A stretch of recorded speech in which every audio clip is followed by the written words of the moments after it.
सिंहदरबार जलाउने, संसद भवन जलाउने, पुलिस स्टेसन जलाउने, अदालत जलाउने हैन, यस्तो मान्छेको पार्टी खारेज हुनुपर्छ कि पर्दैन? हर्क साम्बाङको पार्टी खारेज हुनुपर्छ कि पर्दैन? सिंहदरबार जलाउने मान्छेहरुको आउनुस् एकैछिन यो भिडियो हेर्नुस्। यो देशको सिंहदरबारसम्म जलाउन नसक्ने है, यो देशको सिंहदरबार जलाउन भिडियो हेर्नुभयो त यो भिडियोले स्पष्ट जनाउँछ कि हर्क साम्बाङकै टिमले अदालत जलाएको, पुलिस स्टेसन जलाएको हैन, संसद भवन जलाएको, सिंहदरबार जलाएको भनेर जानकारी दिन्छ। र अर्को पनि भिडियो हेर्नुस्, यो भिडियोले जन तपाईलाई पुष्टि गराउँछ।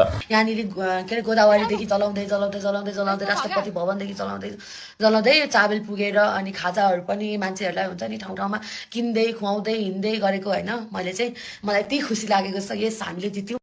भिडियो हेर्नुभयो त उमा चामलिङ आफ्नै भोइस आफ्नै भिडियो उसले भन्दैछ कि हामीले जलाएको हो, हामीले प्रत्यक्ष संलग्न भएर जलाएको, यस हामीले जित्यौँ भनेर खुसी हुँदैछ। नेपाली समाज भाड्ने अनि नेपालको संरचनाहरू सबै जलाउने यस्तो मान्छेलाई कारबाही हुनुपर्छ कि पर्दैन? सम्बन्धित निकायको ध्यानकर्षण यो भिडियोमा हुनुपर्छ कि पर्दैन? यस्तो समाज भड्काउने अनि देश जलाउने मान्छेहरूलाई कारबाही हुनुपर्छ कि पर्दैन? हतकडी लाग्नुपर्छ कि पर्दैन? यस्तो मान्छेहरूलाई सम्बन्धित निकायको एकदम ध्यानकर्षण होस्। र यो भिडियो चाहिँ धेरैभन्दा धेरै सेयर गर्नु होला। यस्तो यो नेपाल जलाउने, तपाईको नेपालको समाज भाड्ने यस्तो मान्छेलाई चाहिँ कडाभन्दा कडा कारबाही होस्।